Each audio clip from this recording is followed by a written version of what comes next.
एक बार राजा अकबर ने बीरबल के साथ एक चाल चलने की सोची। उन्होंने अपने दरबार के सभी उपकरणों को एक एक अंडा दिया और कहा कि कल सभी इस अंडे के साथ आएंगे, लेकिन अंडे को अपने कपड़ों में छिपाकर रखेंगे। अगले दिन अकबर ने सभा में कहा कि मैंने कल रात एक सपना देखा। जो किसी शाही तालाब से अंडा लेकर आएगा उसकी वफादारी साबित होगी, अन्यथा नहीं। इसके बाद अकबर ने अपने सभी सहयोगियों को ऐसा ही करने और अपनी वफादारी साबित करने के लिए कहा। जैसी कि योजना बनाई गई थी, सभी राक्षसों ने अंडे की तलाश करने का नाटक किया और कुछ ही समय में उन सभी को एक एक अंडा मिला जो उन्होंने पहले से ही छुपे स्थान के अंदर रखा था। फिर जब बीरबल अंडे की तलाश में गए तो उन्हें अंडा नहीं मिला। जब बीरबल खाली हाथ खींचे तो सभी उनकी ओर देखकर मुस्कुराने लगे। बीरबल को संपूर्ण परिदृश्य का आभास हो गया और वो बादशाहों के पास चले गए और जोर से मुर्गे की आवाज निकालने लगे। राजा ने सोचा और पूछा कि यह क्या है, जिस पर बीरबल ने उत्तर दिया कि महाराज, मैं मुर्गी नहीं ला सका, इसलिए मैं अंडा नहीं ला सका। यह आश्चर्यजनक दरबार में मौजूद सभी लोग जोर से हंसने लगे।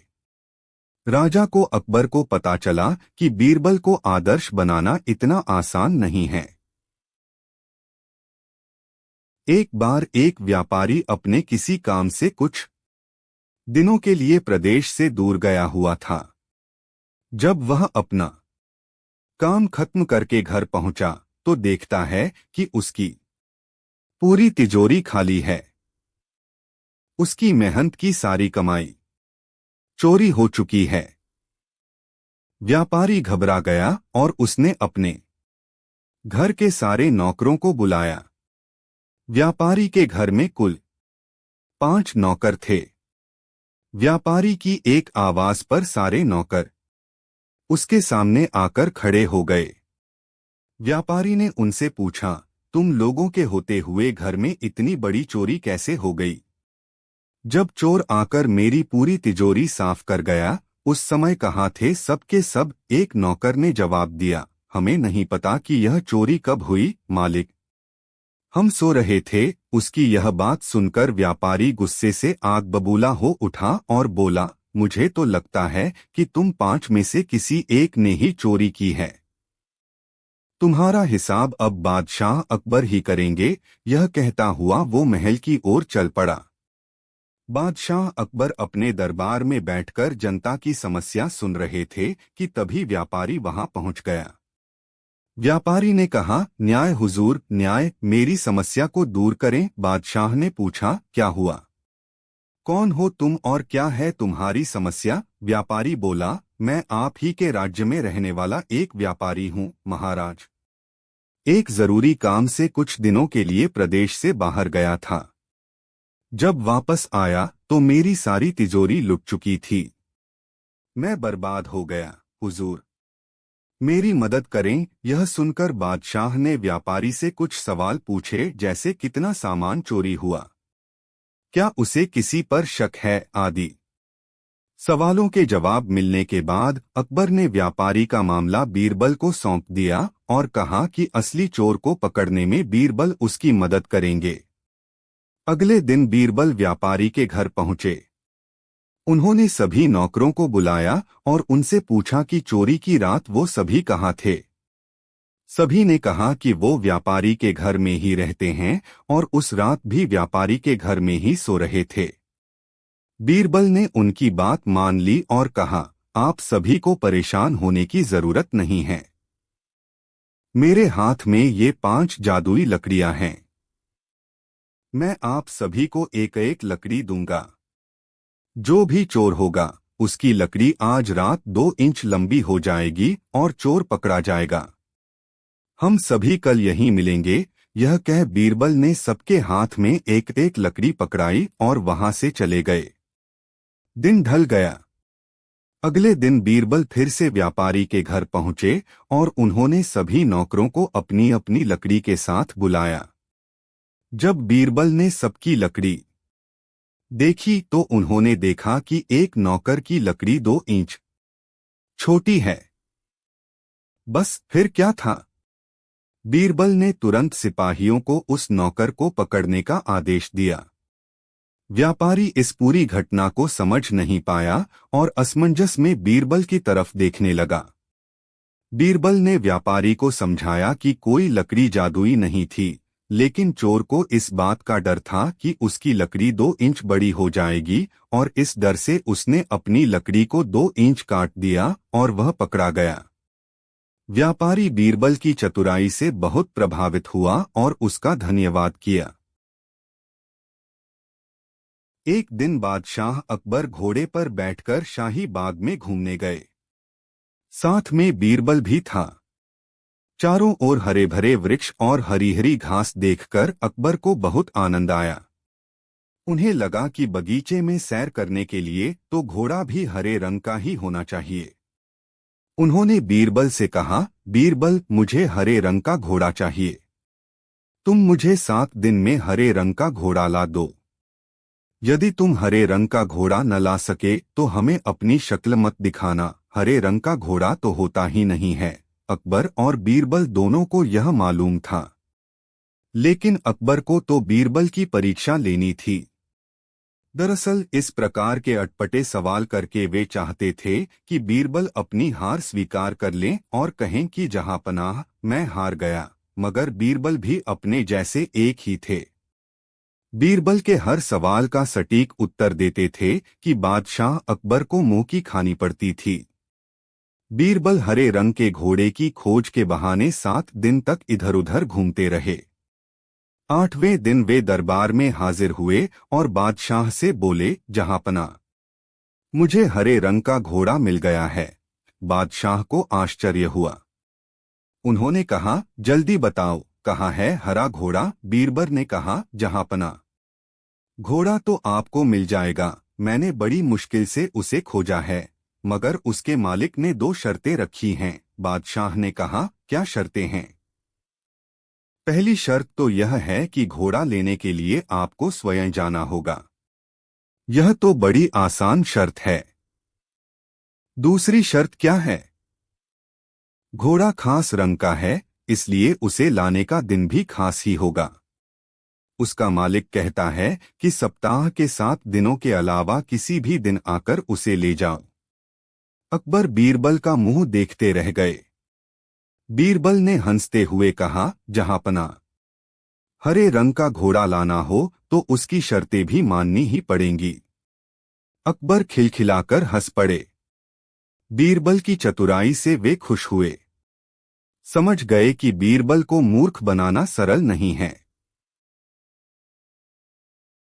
एक दिन बादशाह अकबर अपने महल की छत पर बीरबल के साथ बैठे हुए मनोरंजक बातों में मशगूल थे। बीरबल का साथ बादशाह को इसलिए पसंद था कि उसके पास दिल को खुश कर देने वाली बातों का खजाना था। बीरबल का दिमाग इतनी तेज गति से काम करता था कि अकबर कोई प्रसंग छेड़ते और बीरबल उस प्रसंग के अंत से इति तक का मनोरंजक ढंग से खाका तैयार कर देता। बीरबल से बातें करके अकबर अपनी ऐसी उलझनों को भी दुरुस्त कर लेते, जिन उलझनों का निदान तलाशना उनके लिए कठिन होता। अकबर बीरबल की बातें चल ही रही थीं कि महल के सामने वाली सड़क से गुजरते एक राहगीर की दर्द से बिलबिलाती हुई आवाज सुनकर दोनों चौंक पड़े और अपने स्थान से उठकर आवाज की दिशा में महल की छत की ओर बढ़ गए।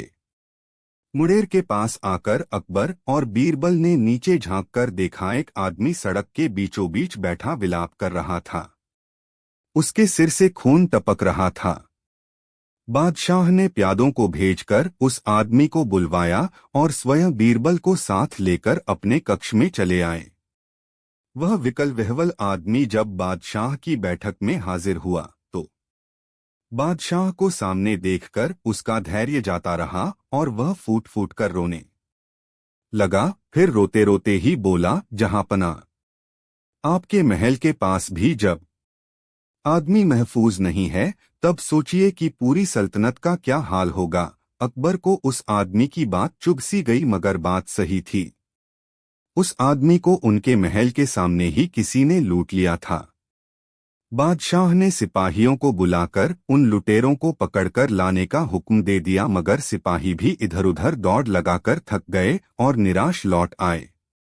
बादशाह के सामने बैठा आदमी अब भी रो रहा था, हालांकि उसके जख्मों की मरहम पट्टी करवा दी गई थी।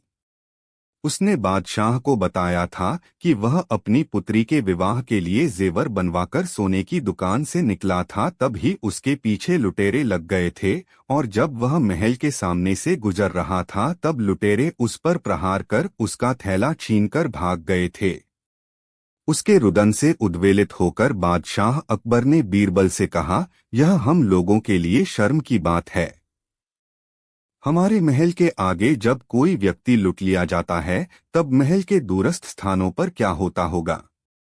बीरबल ने बादशाह की बात शांत होकर सुनी और शांत भाव से ही कहा, जहांपना चिराग तले अंधेरा रहता ही है। यह कोई अनहोनी बात नहीं हुई। महल के नीचे किसी के लुट जाने का यह अर्थ कतई नहीं है कि आपकी सल्तनत में कहीं कानून और व्यवस्था है ही नहीं।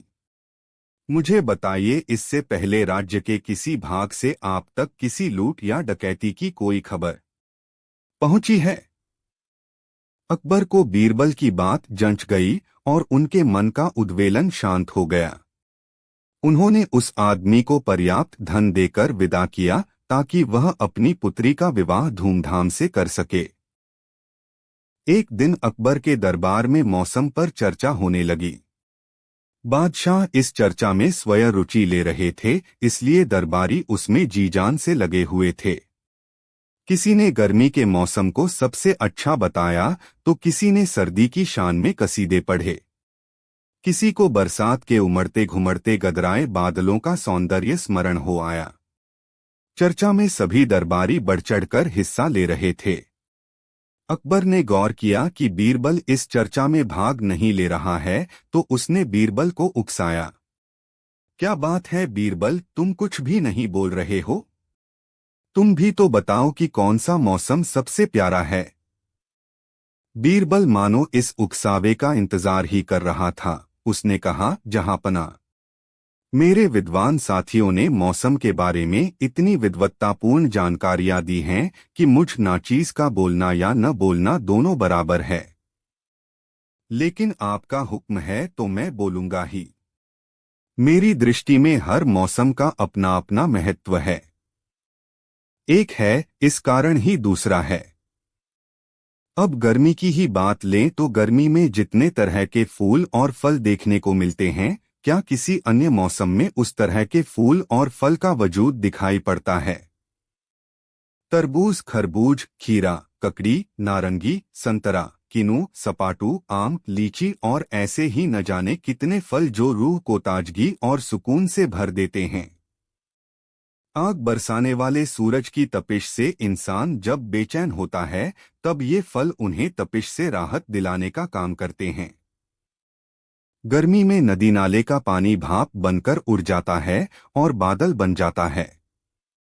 इसलिए ही गर्मी के बाद बरसात का मौसम आता है। इस मौसम में वही बादल बरसते हैं जो गर्मी में पानी के भाप बन जाने से बने थे। वही पानी की आसमानी बूंदें धरती के रग-रग की प्यास हर लेती हैं। धरती उर्वर बनती है। धरती के जरेंजरे में पानी के संचार से मौसम की तपिश मिट जाती है और वातावरण सर्द होने लगता है। इस तरह बरसात के बाद जाड़े का आगमन होता है। इन तीनों मौसम में अपने अपने ढंग का अलग अलग आनंद है, जिसकी एक दूसरे से तुलना नहीं की जा सकती। हाँ, इन तीनों मौसम में एक बात जो समान है, वह बात यह है कि यदि आदमी के पास पैसा है तो इन तीनों मौसमों का लुत्फ उठाया जा सकता है। पैसा है तो खस की गीली चटाई और खस के मोटे पर्दों का इस्तेमाल करके गर्मी में जो राहत मिलती है, उसका तजुर्बा किसी गरीब ने शायद ही किया हो। गर्मी के मौसम में ठंडाई और शरबत का जायका भी गरीबों से दूर है। बरसात में पक्की छतों के नीचे बैठकर चिलमन से झांककर आसमानी फुहारों का आनंद किसी झोंपड़ी में रहने वाले को नहीं मिलता। वह तो अपनी टपकती छप्पर को ही दुरुस्त करने में अपना वक्त लगाता है। जाड़े का आनंद भी वही उठा पाता है जिसके पास अपने कमरों में अलाव जलाकर उन्हें गर्म रखने की कुवत है या जिनके पास गर्म कपड़े हैं। तोशक, तकिया और रजाई आदि का इस्तेमाल करने की औकात रखने वालों की मौत कभी पाला मार जाने के कारण नहीं होती। लू की चपेट में आकर कोई मातबर आदमी आज तक नहीं मरा और न ही बाढ़ के पानी की चपेट में आकर कोई महल ही बहा है। इसलिए जहांपना, मेरी समझ यही है कि जब जेब में पैसे हैं तो हर मौसम हसीन है और जब पैसे नहीं हैं तब हर मौसम दुख देने वाला है। अकबर को बीरबल की बातें अधिक पसंद आईं क्योंकि उसने अपने व्यावहारिक तर्कों का इस्तेमाल करके हर मौसम की सुखद और दुखद पहलुओं की जानकारी दी थी। अकबर ने अपने अन्य दरबारियों से कहा, आज फिर बीरबल ने किताबी जानकारी से अलग व्यावहारिक धरातल की सच्चाइयों का सहारा लेकर यह बताया है कि बिना विद्वान बने भी विद्वत्ता की बात की जा सकती है। एक बार की बात है, अकबर ने अपने राज्य में एक स्पर्धा की घोषणा करवाई।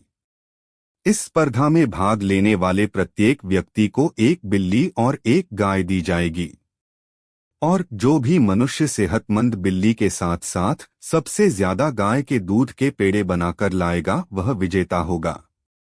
गाय के दूध पर पहला अधिकार बिल्ली का होगा।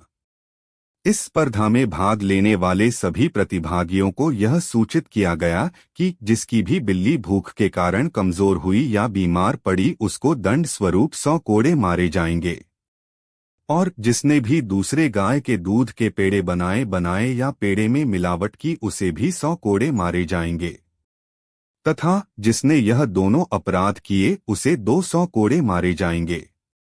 वहीं जिसकी बिल्ली सेहतमंद होगी और जिसके पास सबसे से ज्यादा पेड़े होंगे उसे विजेता घोषित किया जाएगा और उसे पुरस्कार स्वरूप 100 स्वर्ण मुद्राएं, सोने के सिक्के दी जाएंगी। इस स्पर्धा के समाचार को सुन लोगों में जोश भर गया। स्पर्धा में भाग लेने हेतु नामांकन विभाग भारी भीड़ पहुंची। बीरबल ने उमड़ी भीड़ को लेकर कर्मचारियों से पूछा, यह सब यहाँ क्यों आए हैं? तब उसे पता चला कि बादशाह ने स्पर्धा रखी है। स्पर्धा की बात सुन बीरबल बादशाह के पास गया और बादशाह से पूछा, बादशाह आपने ऐसी स्पर्धा क्यों रखी है?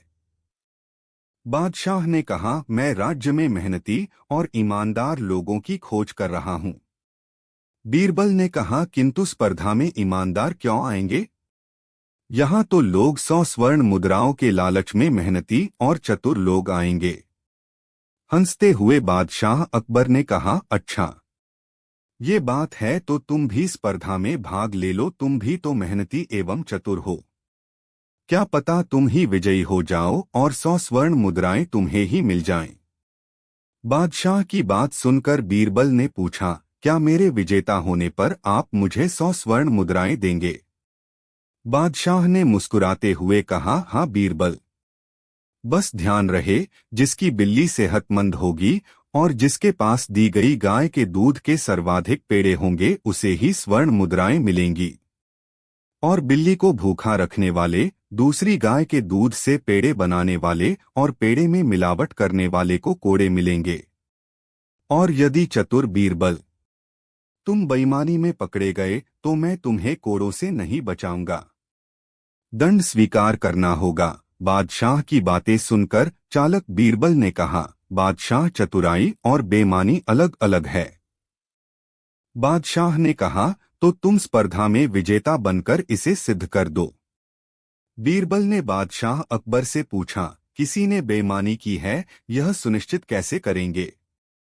अकबर ने कहा, मैंने उसके लिए जासूसों का जाल नगर में बिछा दिया है, मुझे सारी खबर मिलती रहेगी। मन से संदेह दूर हो गए हों तो जाकर नामांकन करवा लो। बीरबल अकबर ने मुस्कुराते हुए कहा। बादशाह की बातें सुनकर बीरबल मुस्कुराया और कहा, जैसा आपका आदेश बादशाह, और नामांकन के लिए कार्यालय की ओर चल पड़ा। सारे प्रतिभागियों के साथ बीरबल ने भी नामांकन भर दिया। सभी प्रतिभागियों को एक बिल्ली और एक गाय दी गई और 1 महीने का समय दिया गया। सभी प्रतिभागी अपनी बिल्ली को सेहतमंद बनाए रखने और बचे हुए दूध से पेड़े बनाने में जुट गए। वहीं बादशाह के जासूस भी सभी प्रतिभागियों पर नजर बनाए हुए थे। धीरे धीरे 1 महीना बीत गया और प्रतियोगिता समाप्त हुई। सभी प्रतिभागी अपनी अपनी बिल्ली और बनाए हुए पेड़ों की पोटली लेकर बादशाह के दरबार में पहुंचे। सबसे पहले जासूसों ने उनके नाम की घोषणा की जिन्होंने दूसरी गायों की दूध से भी पेड़े बनाए थे। नाम की घोषणा के साथ ही उन्हें दंड मिला, परंतु उसमें बीरबल का नाम नहीं था। उसके बाद सभी प्रतिभागियों के पेड़ों की पोटली खोली गई और सभी की बिल्लियों की जांच हुई। जिनकी बिल्लियां भूख की वजह से सेहतमंद नहीं थी, बीमार सी थी, जांच के बाद जिनकी वो बिल्लियां थीं उन प्रतिभागियों को सजा हुई। जिनके जिनके पेड़ों में मिलावट थी उनको भी सजा हुई। फिर अंत में 25 से 30 लोग बचे, जिनमें से एक बीरबल था। सभा में बैठे बीरबल को नापसंद करने वालों ने कहा, अरे बीरबल, बेईमानी नहीं कर पाए, इस बार तो बादशाह ने अच्छी तरकीब लगाई। केवल 25 से 30 लोगों की बिल्लियां सेहतमंद थी और उनके पेड़े उत्कृष्ट गुणवत्ता के थे।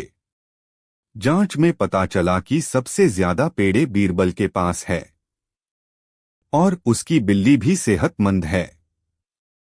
फिर लोगों के बीच में कानाफूसी होने लगी कि बीरबल ने कोई बेईमानी नहीं की तो फिर इसके पास इतने अधिक पेड़े कैसे हैं और इसकी बिल्ली भी सेहतमंद है। बाकी लोगों की तुलना में बीरबल के पेड़े दुगने थे और बादशाह के नियम के अनुसार गाय के दूध से पहले बिल्ली को पोषित करना था और फिर पेड़े बनाने थे। ये बात लोगों को अनहोनी सी लगने लगी। लोगों ने अनुमान लगाया कि अवश्य ही बीरबल ने दूसरे गाय के दूध से पेड़े बनाए हैं। चूंकि बीरबल बादशाह का खास है, इसलिए शायद जासूस उसकी शिकायत नहीं कर रहे। धीरे धीरे यह कानाफूसी बादशाह तक जा पहुंची। तो क्रोधित बादशाह ने कहा, बीरबल, नियम के अनुसार तो तुम ही विजेता हो, पर इन 100 सोने के सिक्कों पर तभी तुम्हारा अधिकार होगा यदि तुम सभा में सबको बता पाओ कि तुमने उतने ही दूध में बाकी लोगों से अधिक पेड़े कैसे बनाए। बीरबल ने कहा, जहां पनाह, मेरी बिल्ली तो दूध पीते ही नहीं है, इसलिए मैंने सारे दूध के पेड़े बना दिए। बादशाह ने गुस्से में बोले, ऐसा कैसे हो सकता है कि बिल्ली दूध ना पिए? यदि ऐसा है तो क्या मैं बिल्ली को दूध परोसने का आदेश दे दूं? यदि बिल्ली ने दूध पी लिया तो तुम्हें दंड स्वरूप 100 कोड़े मारे जाएंगे, झूठ बोलने के लिए। बीरबल ने कहा, मुझे मंजूर है बादशाह, परंतु यदि बिल्ली ने दूध नहीं पिया तो फिर क्या होगा? तो बादशाह ने कहा, बीरबल, फिर मैं तुम्हें विजेता घोषित कर 100 स्वर्ण मुद्राएं दूंगा। बीरबल ने कहा, मुझे मान्य है, आप बिल्ली को दूध परोसने का आदेश दें। यह कहकर बीरबल ने बिल्ली को आसान पे बिठा दिया और स्वयं दूर खड़ा हो गया। जब सेवक ने बिल्ली को दूध परोसा, बिल्ली उल्टे पांव भाग गई। तब बीरबल ने कहा, जहांपना, मैंने कहा था ना मेरी बिल्ली दूध नहीं पीती। अकबर ने पूछा, बीरबल, फिर तुम्हारी बिल्ली सेहतमंद कैसे है? मैंने उसे चावल दाल खिलाकर सेहतमंद बनाया है हुजूर, और गाय के दूध के पेड़े बना दिए, इसलिए मेरी बिल्ली भी सेहतमंद भी है और मेरे पास सबसे अधिक पेड़े भी हैं। तो इस हिसाब से मैं विजेता हुआ। सभी दरबारी इस बात से सहमत हुए और बादशाह ने बीरबल को विजेता घोषित कर दिया। बीरबल घूमता हुआ मित्रों के बीच पहुंचा। मित्रों ने बीरबल से पूछा, बीरबल, एक बात समझ नहीं आ रही, तुम्हारी बिल्ली दूध क्यों नहीं पीती? वह तो बिल्ली की प्रवृत्ति है। बीरबल ने उत्तर दिया, मेरे पास चीनीमिट्टी का ही एक बर्तन था जिसमें मैं बिल्ली को दूध पिला सकता था। पहले ही दिन जब मैंने अपनी बिल्ली को दूध उबालकर परोसा, वह पहली घूंट के साथ ही भाग गई। फिर मैंने बहुत प्रयत्न किए पर उसने कभी दूध नहीं पिया। अकबर राजा देश के सबसे बड़े राजा थे। जितना बड़ा उनका महल था उतने ही उनके दरबार में दरबारी भी थे। इन दरबारियों में हर तरह के बुद्धिजीवी, कलाकार और अपने अपने क्षेत्र में एक्सपर्ट लोग थे, लेकिन इनमें से भी बीरबल जैसे कुछ ही लोग बादशाह के शाही सलाहकार थे। कई दरबारी बादशाह के शाही सलाहकार बनने का सपना देखते थे। वे अंदर ही अंदर बीरबल से ईर्ष्या भी करते थे। एक बार सभी दरबारियों ने मिलकर अकबर से बात की और उन्हें अपनी इच्छा बताई कि वह भी शाही सलाहकार बनना चाहते हैं। अकबर ने सारे दरबारियों की बात ध्यान से सुनी और उन्हें बताया कि मैं आप लोगों की में एक परीक्षा लूंगा, उसमें जो सफल होगा वही मेरा शाही सलाहकार बन पाएगा। सारे दरबारियों को बादशाह की बात मंजूर थी। बादशाह अकबर ने तुरंत दरबारियों की परीक्षा लेने की ठानी।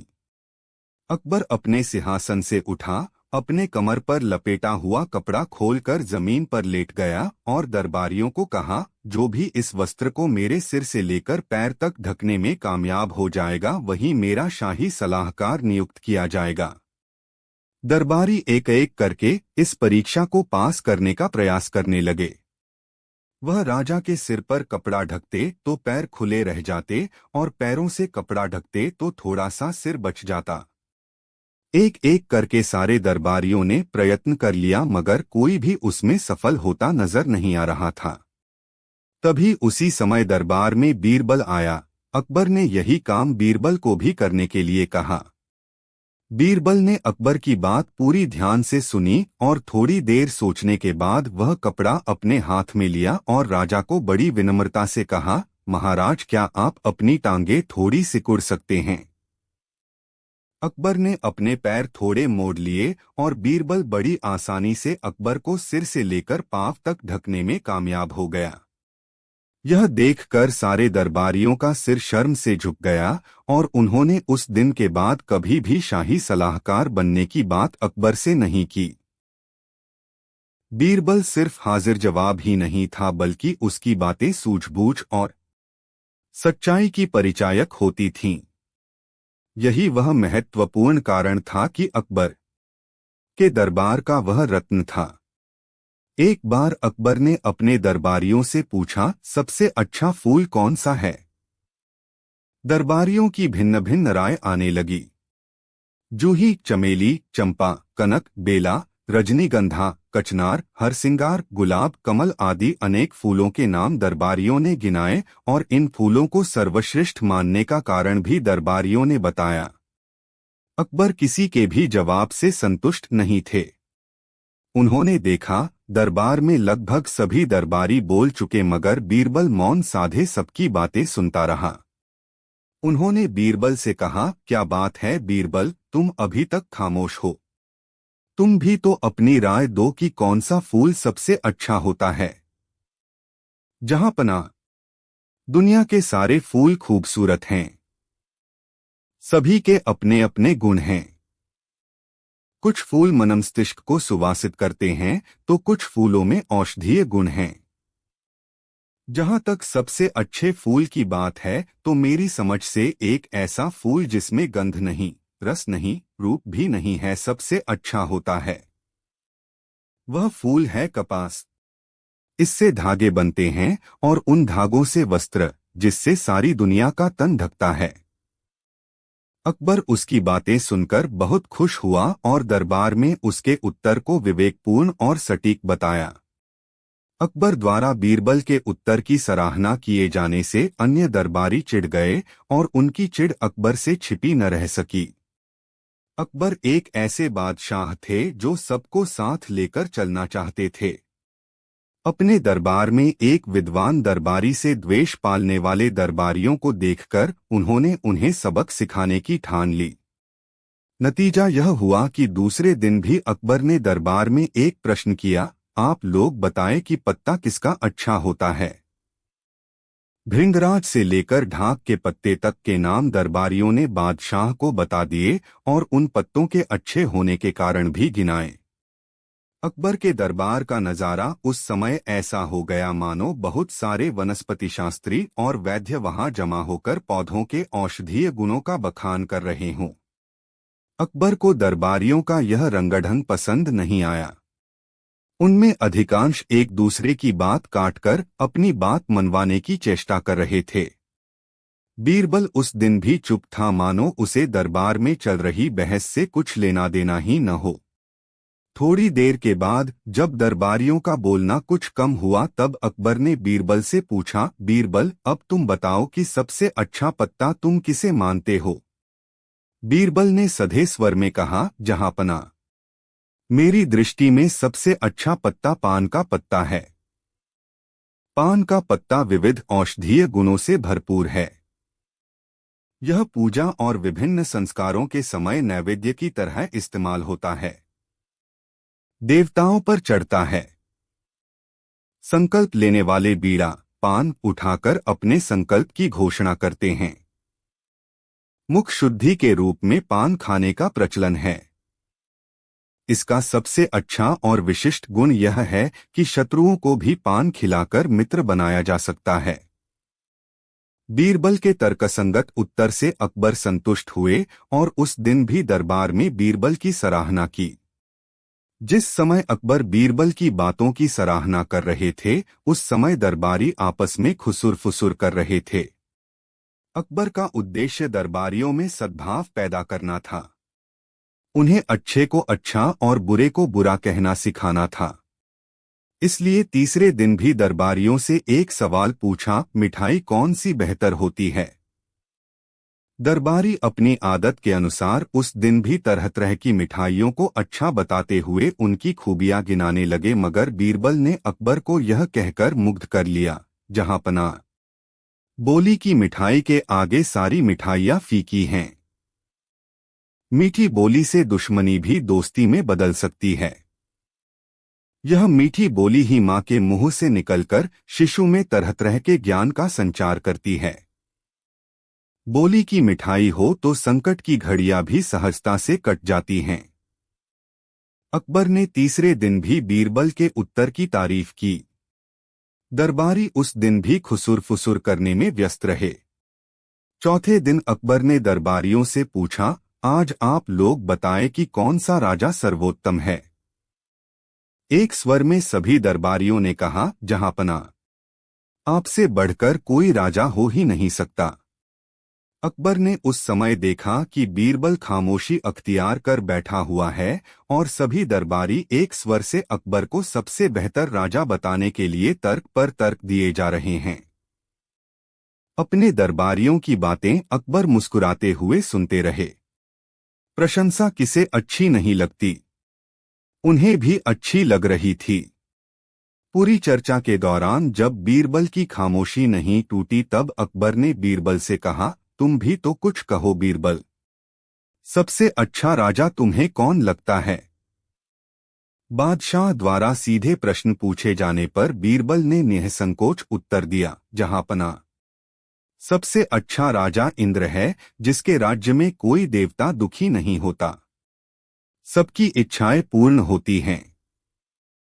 जिसके आदेश से वर्षा होती है और वर्षा से धरती पर फसलें लहलहाती हैं और उन फसलों से धरती पर मनुष्य का जीवन सुरक्षित रहता है।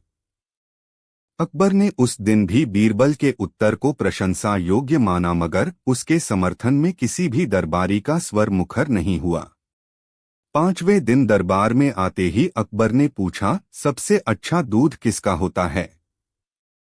अधिकांश दरबारियों ने गाय के दूध को सबसे अच्छा बताया। कुछ ने बकरी, भैंस, ऊंट आदि के दूध का भी नाम लिया। अंत में बीरबल ने कहा, जहांपनाह, सबसे अच्छा दूध माँ का दूध है, जो जन्म के बाद से ही हमारे शरीर के पोषण और रोग निरोधी क्षमता के विकास का काम करना शुरू कर देता है। यदि माँ का दूध नहीं मिला होता तो हम में से कोई यहाँ उपस्थित होकर अपनी क्षमताओं का प्रदर्शन करने के योग्य नहीं होता। हम आज जो कुछ भी हैं वह माँ के दूध के कारण ही हैं। बीरबल के इस उत्तर का सभी दरबारियों ने ताली बजाकर स्वागत किया। अकबर अपने आसन से उठकर बीरबल के समीप आए और उसे अपने गले से लगा लिया। दरबारियों ने फिर से तालियां बजाईं। इसके बाद अकबर ने सबसे अच्छा के संदर्भ वाला सवाल पूछना बंद कर दिया। उनका उद्देश्य दरबारियों में समरसता पैदा करना था और यह पूरा हो गया था। एक बार अकबर अपनी छत पर टहल रहे थे। बीरबल उनके साथ था। दोनों के बीच वक्त काटने के लिए कुछ बातें भी हो रही थीं। न जाने कैसे बातें सर्वगुण संपन्नता पर टिक गईं। अकबर ने बीरबल से पूछा, आदमी में सर्वगुण संपन्नता का क्या अर्थ है बीरबल? जहांपनाह, आदमी में सर्वगुण संपन्नता का मतलब है देश काल में प्रचलित हर तरह के कार्य संपादित करने की क्षमता, यानी ऐसा आदमी जो पीर, बावर्ची, भिश्ती और खर्चारों प्रकृति के कार्य कर सके। क्या मतलब? अकबर ने बीरबल की ओर देखते हुए पूछा, जरा समझाकर कहो। बीरबल ने कहा, पीर का कार्य लोगों को गुमराह होने से बचाना और सबको एक नजर से देखना होता है। बावर्ची लोगों के लिए सुस्वादु भोजन तैयार कर उनका पेट भरने का काम करता है। भिश्ती का काम लोगों की प्यास बुझाना है और खर अर्थात गधे का काम लगातार बोझ उठाना अर्थात मेहनत करना है। आप यदि ठीक ढंग से देखें तो संसार के सारे कार्य इन चार श्रेणियों में ही आ जाएंगे। अकबर को बीरबल की यह विवेचना पसंद आई और उन्होंने बीरबल से कहा, बीरबल, क्या सर्वगुण संपन्न व्यक्ति में ये चारों गुण मौजूद होंगे? बीरबल ने विनम्रता से उत्तर दिया, अवश्य जहांपनाह। अकबर ने तपाक कहा, यदि ऐसा है तो मुझे एक सर्वगुण संपन्न व्यक्ति लाकर दिखा दो। बीरबल दूसरे दिन ही अपने पड़ोस के एक गरीब ब्राह्मण को साथ लेकर अकबर के दरबार में हाजिर हो गया और बोला, जहांपनाह, यह ब्राह्मण सर्वगुण संपन्न है। ब्राह्मण पुजारी का काम करता है। लोग इसे गुरु जी कहते हैं। इस तरह यह पीर की कोटि का प्राणी है। जो भी इसे प्रणाम करता है उसे जीते रहो यजमान कहकर आशीष देता है, बिना किसी भेदभाव के सबके लिए एक सा आशीष और एक सी भावना। यह ब्राह्मण भोज आदि के आयोजन के समय रसोई बनाने का काम करता है और सभी इसके हाथ का बना भोजन स्वीकार करते हैं। इस तरह यह बावर्ची भी है। इसके हाथ का पानी सभी पी लेते हैं। इस तरह यह भिश्ती के रूप में भी स्वीकार्य है। जहांपनाह, इतने गुणों के रहते हुए भी यह ब्राह्मण कड़ी मेहनत कर जीविकोपार्जन करता है। इस तरह यह खर अर्थात गधा कोटि का प्राणी भी है। बीरबल की बात सुनकर अकबर प्रसन्न हुए और उस ब्राह्मण को दक्षिणा देकर विदा किया। अकबर का दरबार लगा हुआ था। दरबार में चर्चा चल रही थी। चर्चा का विषय विचित्र किंतु दिलचस्प था। चर्चा का विषय था कि ऐसी कौन सी चीज है जिस पर सूर्य अथवा चंद्रमा की दृष्टि नहीं पड़ती। अकबर स्वभाव से ज्ञान पिपासु थे, जिसके कारण वह अपने दरबार में इस तरह के विषयों पर चर्चा कराकर अपनी जिज्ञासाएं शांत कर लेते थे। उस दिन की चर्चा में भी सूर्य और चंद्रमा की प्रकृति और धरती से उसके संबंध आदि पर दरबारियों ने लंबे व्याख्यान दे डाले, मगर ऐसी वस्तु जिस पर सूर्य और चंद्रमा की दृष्टि नहीं पड़ती का ठोस जवाब सामने नहीं आ पाया। जब भी कोई दरबारी किसी वस्तु का नाम सुझाता तो कोई दूसरा दरबारी सतर्क उस नाम को खारिज कर देता और प्रमाणित कर देता कि उस वस्तु पर आकाशीय पिंड सूर्य अथवा चंद्रमा की दृष्टि पड़ती है। अकबर के दरबारी कम विद्वान नहीं थे, किंतु इस छोटे से प्रश्न का उत्तर तलाशना मुश्किल प्रतीत होने लगा। सभी दरबारी इस चर्चा में शामिल थे, मगर बीरबल अब तक कुछ नहीं बोला था। अकबर ने उसे मौन देखकर कहा, बीरबल, तुम भी तो कुछ बताओ। हाजिर जवाब बीरबल ने तत्क्षण ही मुस्कुराते हुए कहा, महाराज, मेरी समझ से अंधेरा ही ऐसी वस्तु है जहां सूरज और चांद की दृष्टि नहीं जाती और न जा सकती है। बीरबल का जवाब सुनते ही अकबर खुश हो गए।